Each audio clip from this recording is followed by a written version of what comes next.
during lockdown. Yeah. So we are the longest running panel of AwesomeCon. I am Michael Lindenbaum, and this fine gentleman right here is your undisputed champion, Mr. Ben Taylor. That's me.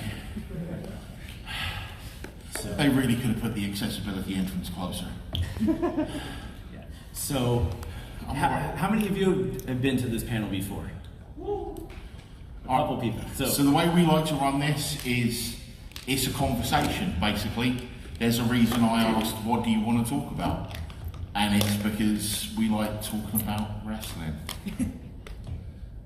Anyone else like talking about wrestling? If not, you're definitely in the wrong room. They're very shy. So if you have a question or something you want to talk about, a topic, shout out to our boy Jonathan that's just walking in the back. Pity he's dressed as a loser at WrestleMania. Yeet. No yeet. The worst WrestleMania main eventer of all time, maybe? Oh wait, he's not main eventing! Oh wow, I didn't like that person, so I'm gonna leave it. Made him leave. Please come back. So, I mean, obviously we have WrestleMania next weekend in Vegas. Dynasty. We have Dynasty tomorrow. Dynasty tomorrow? I think it's tomorrow. Yeah, no, it's tomorrow. It's tomorrow. You know Dynasty's tomorrow because I haven't been watching AEW since John Moxley took the spikes to the back. You know that Dynasty's tomorrow because it's the week before a WWE pay-per-view. Yeah, WrestleMania is Easter weekend. Is it? Yeah, it is. Which is funny because... Well, Cody's going to have to carry this feud for another 3 weeks. So Cena's not booked for SmackDown for another month, so...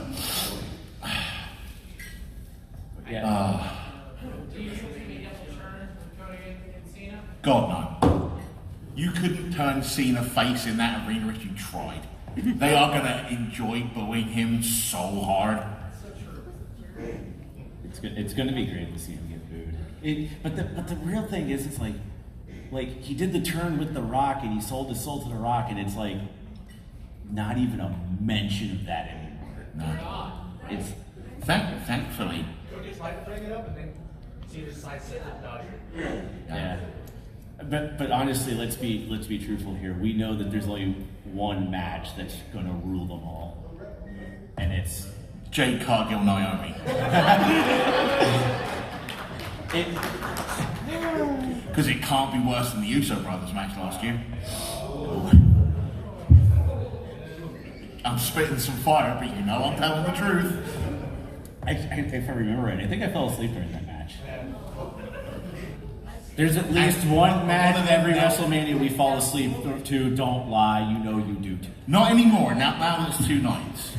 Back when it was 9 hours long, I was like, I'm done by like the 3rd match.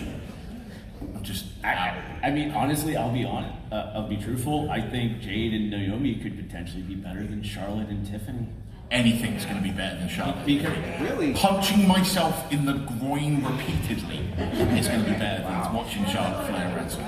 Yeah, you're right there. I'll just say that, like, overall for WrestleMania, I feel like all the matches are going to be good, but all the build is really lackluster. Yeah, this has been one of the worst built WrestleManias. I think Charlotte and Tiffany's going to be a really good match. They're both really good. They're both really talented. But to be honest, the only match right now, and Ben and I were talking about that while we're heading over here, is right now the only match that has the build that has us like truly invested in right now. It's the triple threat. It's the triple threat with CM Punk, Roman Reigns, and Seth Rollins. If you weren't interested in that triple threat after the way Roman Reigns sold that GTS last night, like he'd been shot, you're just like.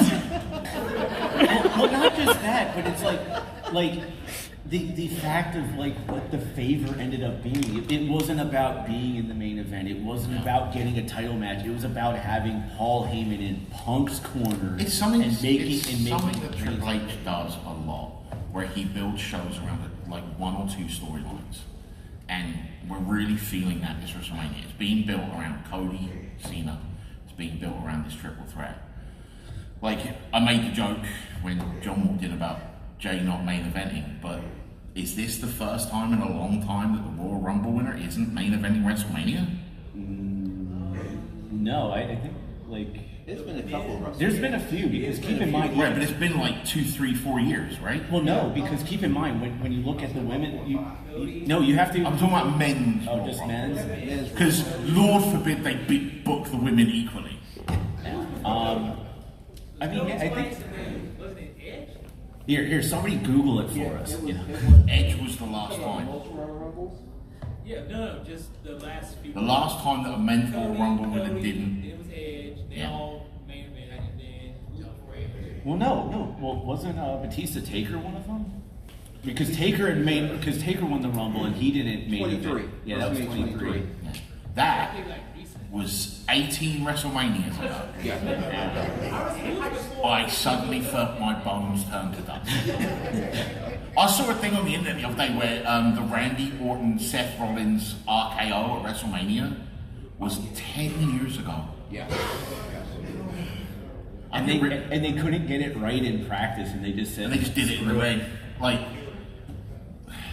you've been hearing a lot of stories about that with Randy Orton and the RKO out of nowhere, because apparently that was also the deal with the very first one with Evan Bourne. Yeah, because they couldn't hit it in practice either. And No, then, what actually happened with Evan Bourne was Evan Bourne says, I want to do this. We should go practice. And Randy was like, nah, we'll still. Oh, yeah. That's right. That was like... And everyone went, what? That's a lot of trust right there. I mean, if there's someone in the business to trust, it's Randy Orton, right? Like, say what you like about his style or whatever, the man's got his fundamentals down. Yeah. It's a shame that we're not going to get Orton KO. Orton KO. Yeah, that's Respect to my man. definitely unfortunate. Like, I remember, because obviously I was coming home from the Cavs game and I'm going for Twitter, just following everything going on. And it's like, Yeah. And I remember, I think it was our buddy Jokes at Loading Snacks. He was going on about like, oh, where's the swerve? Where's the swerve? And there was like no swerve. This ain't Mark Henry, buddy. Yeah. He was wearing pink, though. But it'll be interesting because now could that lead to Nick Aldis coming out? Because one of the unique things that Hunter has been doing is, If we're gonna have a Nick Aldis match, it has to be against Adam Pearce, right? yeah. But the thing is though is that there is a backstory to it, because the first time Orton hit the RKO on Nick, Yeah. Nick fined him and he gave him extra money and he was like, wait, what's this for? And Orton was like, that's for the next time I do it. So it's like there is a little bit of backstory. Maybe we could have Becky Lynch come back and face Randy Orton. Because then at least the women will get a top card title match. Or a spot on the card. Yeah. Anyway, we've been calling that one Yeah, story. Anyone else? Yeah, you're right there. Has absolutely nothing to do with WrestleMania or WWE. Doesn't matter. That's fine. I'd like discussion, whatever, hate her, like her. Tony Storm. Does Love her. anyone else get notes of Gold Dust? Yes. I'm 100%. obsessed with it now. So She's even lewd like Gold Dust. Like, It's fantastic. so when we did our top 10 wrestlers of the year last year, we did this with the Loading Snacks guys. Toni Storm was our number 2 overall. She absolutely carried AEW through all of 2024. And it wasn't even close. yeah. The only person who I think did better in AEW might be a little bit obvious. Will Ospreay. He's the best wrestler in the world. Oh, wow. Go through the matches in 2024. Okay. Top 10 matches. Okay. There is a legitimate argument to be made that Will Ospreay is in 7 of them. Okay. You could even make the argument he's in all 10. Wow. Okay. He is the best wrestler in the world right now. He may not be the best overall pro wrestler. Okay. Like his storytelling might be leaving something to be desired. Some of his feuds might leave stuff to be desired. But in ring, Ospreay's the best wrestler in the world right now. It's not close. You had a question right there. You guys think Swerve's gonna take it tomorrow? Who? Swerve. Swerve? From the Magic Mouse. Possibly. To be honest, okay, so first off, I see you waving back there. Hold on, we'll get to you. I will get to you. Here's the thing. You are far too excited to not. So you're going to have to come up close. We're not going to be able to hear you. I'm going to be brutally honest. I have kind of stopped watching AEW. It has become kind of unwatchable. I mentioned Moxley taking the spikes to the back. That was super cringy to me. And, I was thinking about this from years ago when I was podcasting with MCW, and CZW came to me about podcasting for them. And I remember talking to Phil Stanford, and I was like, would this work for me? And he's like, do you like death matches? I'm like, no, not really. He's like, yeah, didn't stay away. And it's like, that's like the one thing that's kind of kept me away from a lot of the stuff. And then when you look at what Moxley has done with the title, he's done absolutely nothing. Can we talk about how every feud for the soul of AEW has been between 8 ex-WWE wrestlers and Wheeler Yuta? Yeah. And it's just... So to answer your question of do we think that Swerve gets it? I hope he damn does, because I want nothing more than like Swerve to be getting beaten down by the Death Riders and Hangman to come out and be like, nobody kills Swerve but me. And it's Especially after what happened on Dynamite, where he's like, you burned down my house, you deserved it, I know! And he was like, what? Yeah, so the type like AEW needs Swerve to be its champion. They 100%. They need the Death Riders to go away. And not only that, but with Swerve, like, I know we debated this a bit when we did our top 10 wrestlers of 2024. Like, Swerve, I thought, was a really good champion. Granted, maybe some of the matches and the feuds he was in while he was champion were not the greatest. I still think he was a great champion. That's fair. And I think this time around would be hopefully a better run for him with the title, especially with whatever new story we may have now with Hangman Adam Page. The thing with the Death Riders is it started out so good, especially with the Wheeler Yuta stuff. And then they resolved that like a week in, and everyone was like, "All right, bored now." Yeah, it's so disappointing. That whole thing with will Wheeler Yuta turn on Bryan Danielson and how does he feel about the Blackpool Con Black Hole now?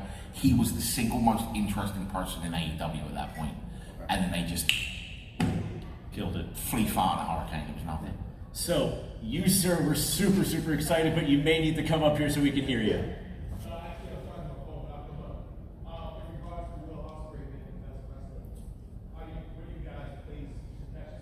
Takeshita. I was the only person that voted for Takeshita in our top 10 last year out of 5 people. Takeshita, he's very... he's so good. I'm actually looking forward to when he gets away from Don Callis and seeing what he does away from the Callis family. I put Takeshita in my current top 5. Yeah. Easy. So. Oh, and before we go on to the next question, I do need to say this. A year ago, I was on a WrestleMania 40 predictions card, and Magic was born because our friend Marcus from Loading Stacks got put in his place, and I'm going to bring this up every year. Bullet Club or Mig? Next, what did you say? I'm sort of new. I started watching AEW like January of this year. Welcome to the family. It's been great. We have a round of applause. And so I don't know how ridiculous this theory is, but when we watch at home, we're convinced that Jon Moxley left the title like on a bus or like he did the coat check and lost his ticket. Have you heard the story? Have you heard the story about Chris Jericho? And the inaugural AEW champion, the night he got crowned AEW champion, got it stolen from his car. So what she said is that she just started watching in January, and she was wondering if Jon Moxley lost the AEW title on a bus somewhere. Yeah. There's a microphone up here if you guys want to talk into it, but you don't have to. We'll start repeating stuff. Yeah. You had a question, I believe?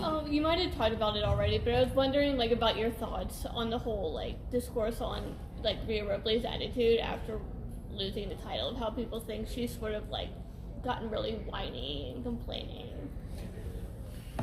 You mean like in the storylines and stuff? Yeah, like just how her I think reaction. it's perfectly fine because I don't think they ever truly wanted to have that women's title match be a straight up one-on-one match. I think they always intended it to be a triple threat, and this is how they're creating it. And if we remember back to 2004, I believe it was, going to WrestleMania 20, Chris Benoit won the the Royal Rumble for the title of his choosing. He chose the World Heavyweight title. Shawn Michaels, Sweet Chin Music'd him, signed the contract instead. Just to repeat that for those of you that may have heard it, it's a question about Rhea Ripley's attitude since losing the women's title. Yeah. I really like that they're doing it. To me, it feels like a callback to that. Well, it's not even that. It's if you only ever see one side of someone, they become monotonous, right? And we've seen Rhea be strong for years. And we finally found the person that has her number in EO Sky. And I love the fact that it's gotten under her skin. I agree with that. I love it. The question's going to become, how does she overcome it? That's what will make or break the storyline. Yeah. Currently, I'm really enjoying it. I love the fact that Adam Pearce came out and goes, you can't just sign your name on a contract. That's not how law works. Yeah. Shawn Michaels would like to have a conversation. You bud. All right. I know all around the world, people were shocked about John Cena turning heel at the Elimination Chamber. What are your reactions to that, and how do you feel about him going to WrestleMania against Cody Rhodes? Well, one, I think the best thing to ever come out of it is the picture from Raw when Cody hit the crossroads, and then you see the picture of him doing like blowing the gun. Yeah. And that picture of just seeing it down. I think that's the only great thing I think I took out of that so far. I saved that picture because I think it's an amazing picture. But I was shocked that it was Cena when it happened. Yeah. But at the same time, I'm kind of glad that it happened because he has been hitting on points that are true throughout his entire career in WWE. Like, I remember... He's also been talking some absolute nonsense. Yeah. Complete nonsense, yeah. But, like, the thing is that, like, how long have we legitimately been booing him and doing the John Cena song? Well, at the But we've been So cheering like him. we're at, and the one nice thing is that like we knew that when he was feuding with The Rock the second time around, he was supposed to go heel. He had a whole new look, new music, new everything. Yeah. And the fact that like we're all thinking like, oh, we might be getting that John Cena now, and he's like, nah, no new music, no new look. Right. I'm going to give you the guy who you booed all those years ago and stuff like that. So I like that, but at the same time, the build has just been kind of a little weird at the same time too, because it's Do you remember when John Cena was set up to fight The Rock a year in advance at WrestleMania 27? Yes. And it was a year of John Cena carrying the feud through promos while The Rock phoned in from Facebook. It's the same thing, but the other way around. I could not give less of a word that I can't say because these two are in the room about Cena turning heel. I couldn't care less, other than the fact it made another match at WrestleMania interesting. I want to go to him and then we'll... Okay. Just random question. In the next 10 years, I mean, how do you think Mark Cardona's potential is gonna? Matt Cardona? Yeah. Is he gonna like main event WrestleMania maybe? I don't think he'll main event WrestleMania. I do think he'll come back to WWE. Yeah. I think he's put himself in a position where he could have one of the top titles. The single biggest mistake NWA ever made was not putting the title back on him the moment he was healthy again. Yeah, He put so much visibility on that title. Yeah, I definitely think he will come back to WWE. I do think he will win either the World Heavyweight or the WWE title at least once in that return. I don't think he'll main event a WrestleMania, but I think they will give him another marquee moment at WrestleMania. And I swear. And not get punished for it with this time, being able to celebrate with his dad, or even in this case, Chelsea Green. I swear, if at some point in the future I don't get a mixed tag match of Charlotte Flair and whoever she's married to at the time against Matt Cardona and the First Lady of Wrestling, Chelsea Green, who, by the way, earned that belt and I will hear nothing against it. If I don't see that match at some point in my life, So, what am I doing here? you and then you and the other. Quick additional question. And then we'll get as far as seeing this heel turn, Do you think it's similar to what Hogan did at the Bash at the Beach in '96 when he turned on Randy Savage and joined and created NWO? So the question was, is Cena's heel turn comparable to Hogan and the creation of the NWO? In '96, yeah. I will let you answer that because I wasn't watching wrestling at the time, so I don't have a good... No, because Cena's not a horrible racist.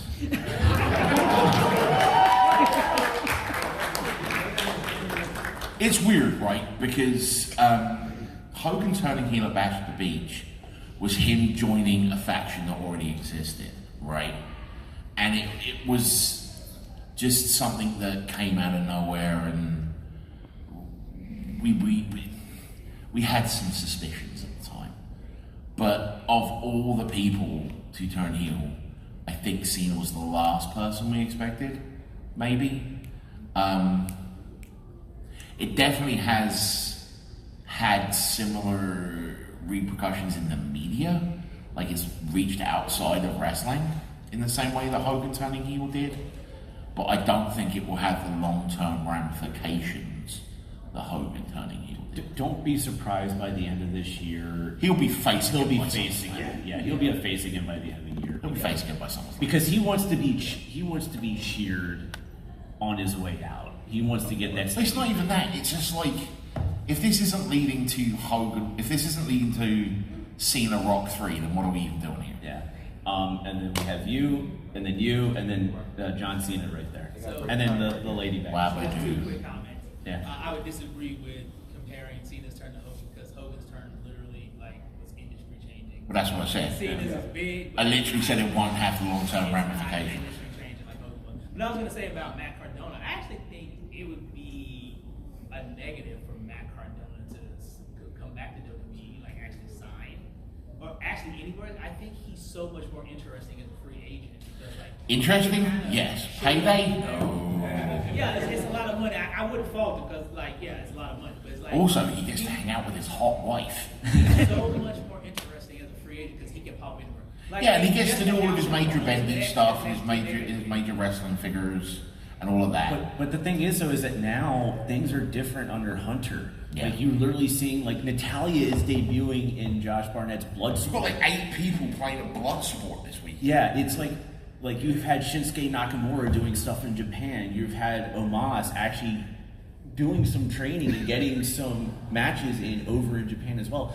Like, it's a lot different now. So, I like, mean, just look at the relationship they have with TNA. it's like the thing. TNA, where Matt Cardona's wrestled recently. He's in the Ultimate X match at their next pay-per-view. Yeah. He can show up whenever he likes. Yeah, so like Cardona signing with WWE doesn't mean he can't show up anywhere else now. And if anything, it'll bring more buzz if he is signed to WWE when he does appear someplace else because of that WWE. But you are right. He can do more like the Indie God, Always Ready, Deathmatch King, all of that stuff on the Indies that he probably couldn't do in Because I think WWE. like this. Okay, in the last 6 months, we had, the first live episode of Impact in like 8 years, and he challenges Joe Hendry for the TNA World Title. And then I think 2 months, like a month before that, he was main event in Ring of Honor Final Battle with Chris Jericho. So it's like I feel like Yeah, the and fact more that he people can watch pop the up TNA match than the Ring of anywhere- Honor match. Sure, I get that, but like he can pop up anywhere at any time. I would like to see him pop up in WWE a few times. There's no way he's to not stay in popping that up free if he's agent not and he can do anything. He's already spoken out about the fact that he wants to go back at some point before he retires. He's openly said it. Yeah, I understand that. I want to go too. This little guy, Anakin. and then Cena and the lady right there. So. What do you think the Wyatts will go up to? The question is, who are the White Six going after next? TBD after WrestleMania, because they're not going to show us. I don't know. Like, Whoever put half of them on the injury list. well, apparently the only one that went on the injury list was Bo Dallas. Yeah. And obviously whatever they're planning will involve Alexa Bliss. That's why they've kept her off television. So I'm more interested not in necessarily who they go after, but what they're going to do when they come back in general. Because let's be honest, when they did that debut, that was cinema right there. When they did that, it was like, you're like, wow. Don't say that. You made me want to punch myself in the face. But Absolute cinema. No, it's on TV, you moron. But you know what I mean. But It was very well done. it was extremely well done. You need to say. Not every match needs a This Is Awesome chant. Yeah. So, which speaking of that, apparently on Netflix they're taking the Holy S chants and turning them to This Is Awesome chants after they've had the Raws aired. Back to the Wyatt Six though. Hot take. I hope they never come back. I was never a big fan of the idea. I think, yes, I get it. They're trying to do homage to the memory of Wyndham Rotunda, but I think the best way to do that is let it speak for itself. The idea is very narrow in scope with the whole we only go after people that have betrayed each other.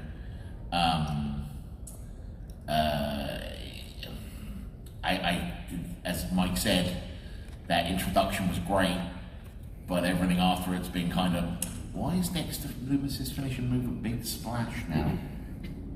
Has he been training with the Uso brothers? Yeah, like It's the same problem we had with Braid himself, is he'd show up with a cool angle with Follow the White Rabbit or The Fiend, and everything after that would just be like, I mean, this is going nowhere. like I like Wyatt Six, I really do, and I kind of hope that when they come back after Mania and whatever they do with Bliss, that it puts them in the right direction and that they're able to have more layers to them. I think is the best way to put it. But it's a TBD type of thing. Let's see what they do. The issue with the Wyatt Six is, for me, they can only ever be a mid-card thing, right?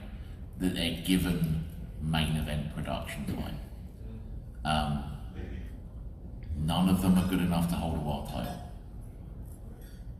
Sorry to say it. The only way they could maybe do it is rallying around Alexa Bliss as the women's champion. But I can maybe see at some point maybe a tag title reign, something like that. So we have Cena, the lady back there, and then the gentleman in the black there. Yes, Balin. So, how long do you think Cena should be heel? Because hopefully, if he wins at Mania, I think he should go. I think he should retire as a heel. Yeah. I think he should fight Punk, Randy. He'll have to fight Cody again, probably. I think he should retire as a heel. I think the very last thing we should see of Cena is a heel rap promo. I would love for him to come out the basic thugonomics. Oh yes. Oh man, I would love that so much. You man. Yeah. I have a question. What do you think about legacies? Like, for example, Randy or Cody, or Like the family legacies. family legacies? Yeah. Yeah. Within family. Yeah. Who do you think isn't necessarily living up to the hype? Just to repeat that for everyone, the question was on familial legacies. Who do we not think is living up to the hype of their family? Nia Jax. Do I just say the words? Or I some people chuckle when I said Nia Jax, so I think I hit something there. That's a good question. I think we define family? Because the Anoa'i dynasty is freaking huge. Well, think about Ron Breaker. All right. Can we not think about his family because his father's anti-trans? For those of you who don't know, Rick Steiner was caught talking nonsense to Giselle Shaw, who is a trans male to female wrestler, and he was anti-trans towards her. Thankfully, Braun has come out and said, that's my dad, that ain't me. But I really don't want to think about his dad. I'll be honest with you, I hope he dies in a fire. His uncle? That man needs to do some more math. I mean, it's very interesting because some of the names that you listed was like obviously the Ordens, the Rhodes, obviously the Flairs. Cody is by far the best person in the Rhodes family. Yeah. It's not even close. He's better than Dusty ever was. He's better than Dustin. I dare say Ted DiBiase Jr. Yeah. I dare say Natty Neidhart. But Then again, she's not technically a member of the Hart family. I dare say Brian Pillman Jr. is actually doing a bit better than his dad did, because he's still alive.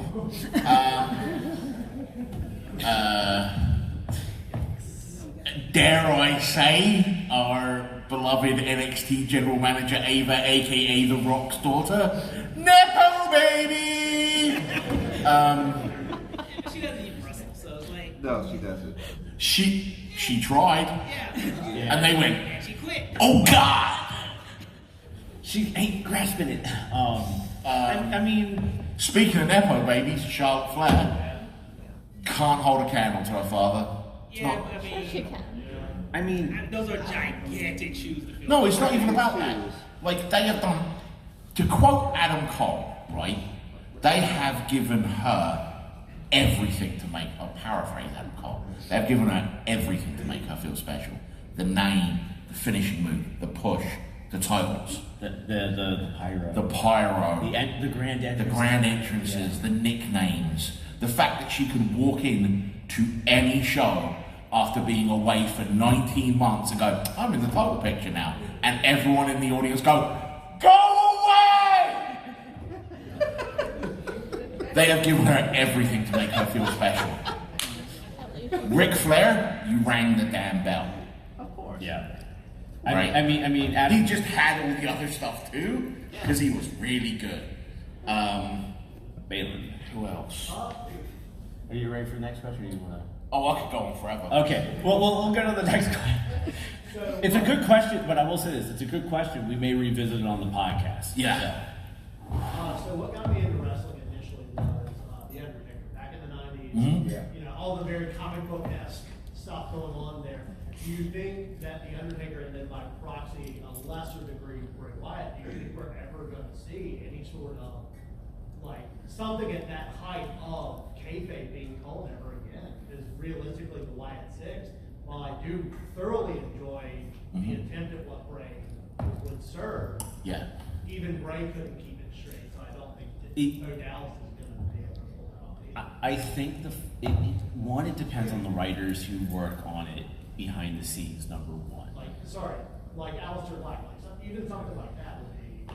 See, I love House of Black. I really do, and I love the fact that Black is coming back to WWE. I think he'll be utilized better under Hunter because Hunter liked Black. And this is me being hopeful. That, You know who else Hunter liked? Andrade. Oh yeah. Look where he's at. But how much of that could be the divorce? Not there. We are in a world where WWE has too much talent at this point, and they can't push all of it.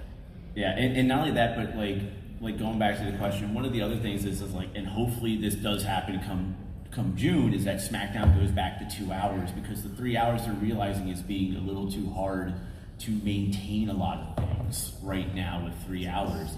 And like, I like Wyatt Six, I like Aleister Black. I think it really comes down to who's writing the production, how they are going to try to present it. But at the same time, everyone is so tuned into the behind the scenes stuff now that it's harder now to keep the kayfabe. Kayfabe's dead. Yeah, it's like now it's all about us playing along with the joke. Yeah. We played along with Bray Wyatt because we went, oh, this is kind of cool. And then he cut a promo and we went, oh, he's lost the plot about 20 minutes ago. Yeah. And then we watched him wrestle and went, the only cool thing he ever did was point so Roman Reigns could spare anyone. But like the aura that he had was cool, right? Whereas take Braun Strowman, right? They built him up as this monster in the entirety, and I went, no, we're not buying that. We're just not. Like somebody we're buying as a monster, Jacob Fatu. Put the title on him at WrestleMania and shoot him to the moon! To the moon! So real quick, I see him, Wilson and then, Fisk. and then We'll this come over gentleman here. So this will, I guess, only be. Your Honor? Because it's an AEW question, but That's fine. We talk about all the promotions. We'll talk about TNA, New Japan. what do you think the ceiling is for Harley Cameron? The ceiling for Harley Cameron. First off, I'm loving what Harley Cameron's doing. It depends on what you mean by ceiling. In ring, her ceiling is limited. But then again, everyone in AEW's ceiling is limited while Mercedes Moné continues to suck up the card. Oh God, go away already. Keep Minnie Moné. Might be the best person in AEW right now, including Will Ospreay. But overall, she's out. If you take her out of the ring and you get her into talk shows and doing outside of the world,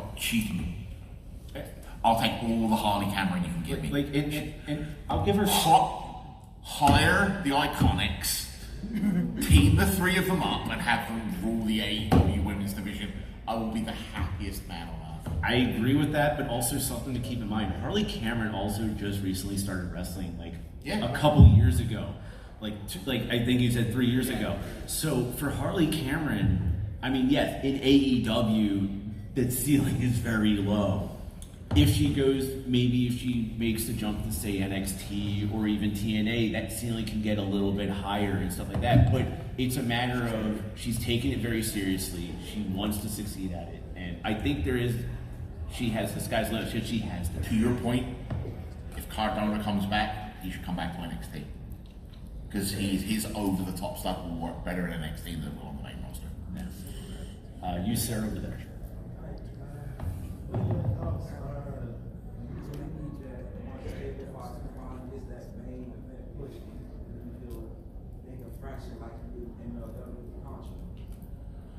Question is, will Jacob Fatu make himself a faction once he gets a main event push? Lord, I hope not. Because I am real tired of Samoans in factions. I mean, now what we need is the new bloodline. I mean, and it's weird because he's still weirdly in a faction right now with Solo. No, he's not. No, he's not. Solo and Tama Tonga think he's in that faction. Jacob Fatu's like, peace! I'm gonna go be a badass. He's right. Though, before we get off the topic of Jacob Fatu, WWE does need to do something about his public image. With some of the stuff he did before he signed with them, the way he weaked out on certain charities and certain signings and left a very bad taste in a lot of people's mouths. WWE gotta do something about that. I think they've already had. No, they haven't. The statement is, we are addressing it.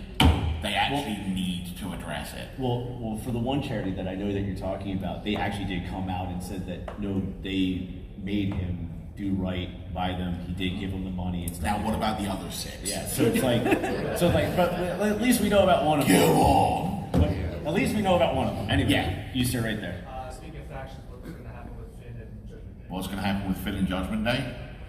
I think Finn finally breaks off and goes solo and gets the push as a solo guy that I know Hunter really wants him to have. Bring back the Prince. Seriously, his NXT run was so good. And then they brought in Karrion Kross and everything just went. And look how that's worked on the main roster. I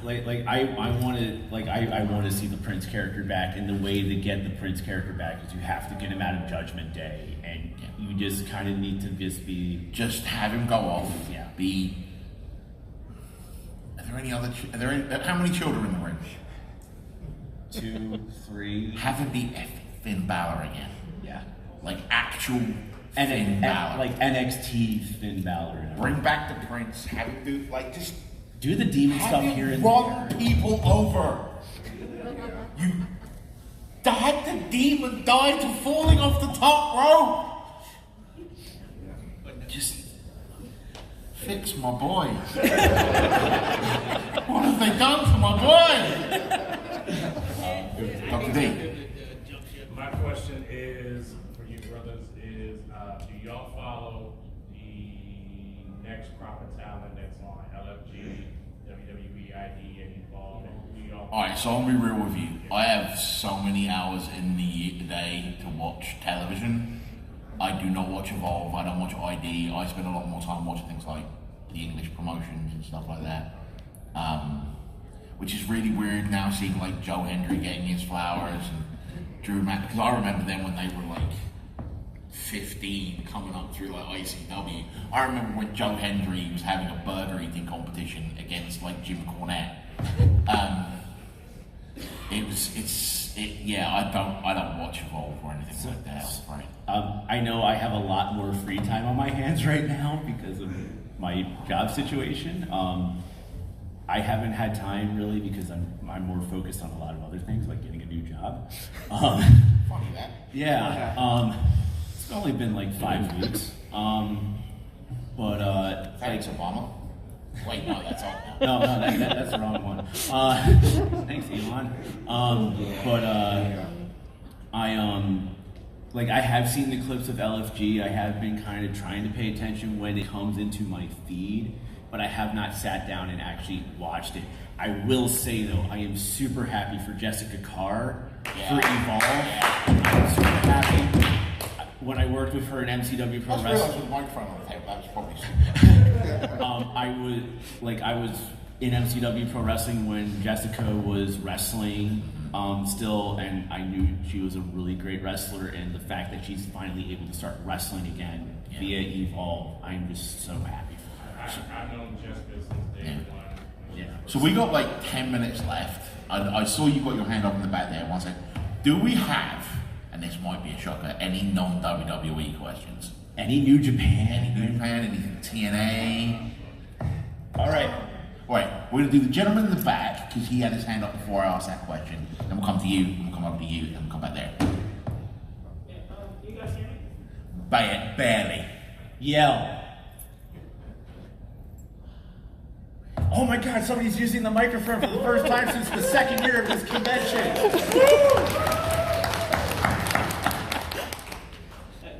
So the Bloodline storyline has been going on for like a while.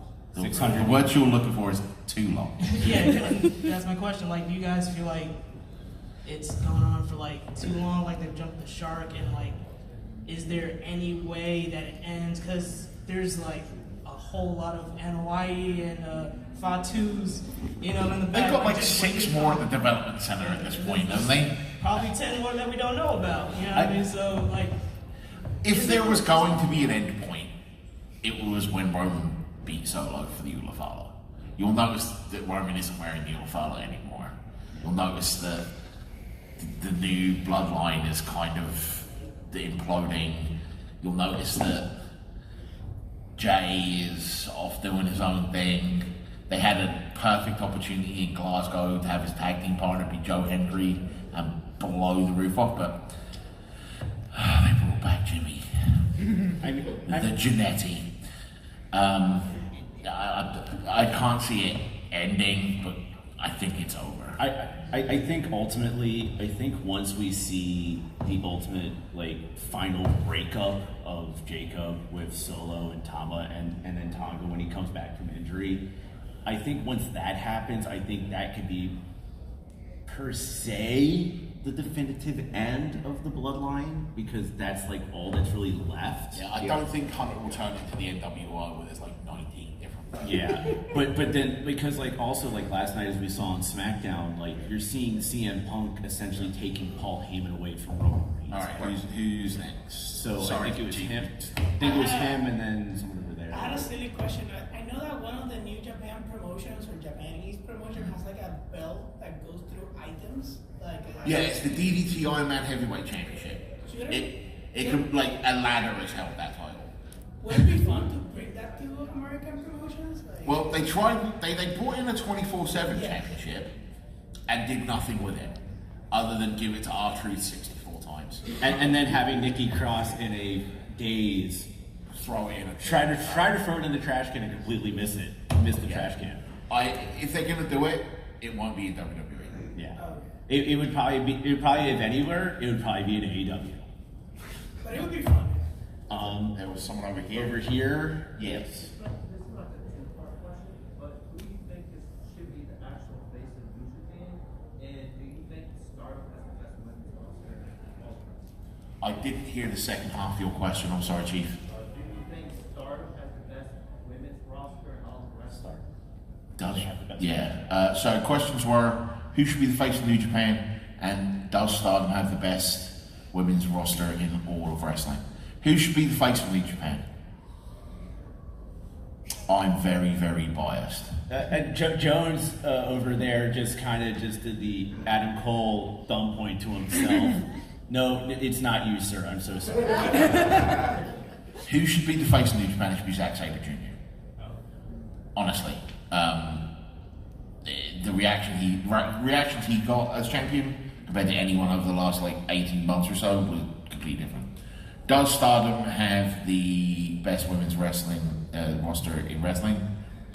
It's kind of a weird question because they're kind of all women, so it's the de facto yes. I mean, yeah, but again, you have an entire promotion of women, an entire Joshi promotion, and you go, Raw's roster's not so good, and you're like, no, really?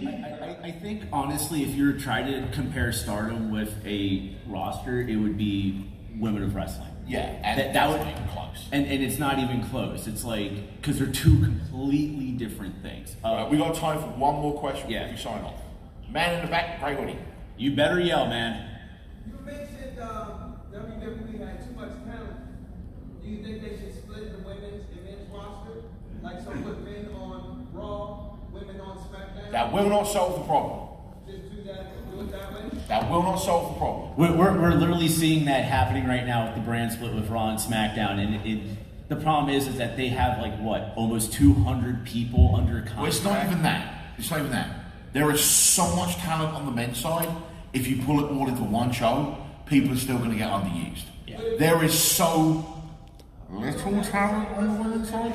You have Cody one week, then the next week you have whoever the World Heavyweight Champion is. So, you kind of just keep alternating. So kind of like the way Tony Khan tries to make people disappear for a while, then bring them back, and then kind of do it. To answer your story, it won't solve the problem. Yeah, they could try it, but it wouldn't solve the problem. Yeah, it's kind of what they would need to do is add a whole new show, and please don't do that. like in all honesty, it's kind of like the best thing that could happen is like what Tony Khan does, and because he makes guys disappear for a while, then brings them back. Granted, most of the time. All right, I'm going to cut Mike off here because we need to end this up. Yes. Do not go anywhere right away. I have a few things to say. One, we only made it here to AwesomeCon this year as a backup panel. We were originally not going to be on the schedule. If you guys want to see pro wrestling conversation in DC, a wrestling city, you need to tweet people, X people, Facebook, Blue Sky, Facey Space, whatever it is. Let them know you want to talk wrestling on AwesomeCon. Let your voices be heard. Second thing, you will see a lot of people. See these two gentlemen stood in the back here by the door? Hey, staff guys. Hey, staff guys, put your hands in the air. You will see a lot of people wearing shirts like that this weekend, right? They are giving their time so you can be here to enjoy your convention. I've done their job. It's thankless. Take your time, stop a staff member, and say thank you, because it will make their goddamn day.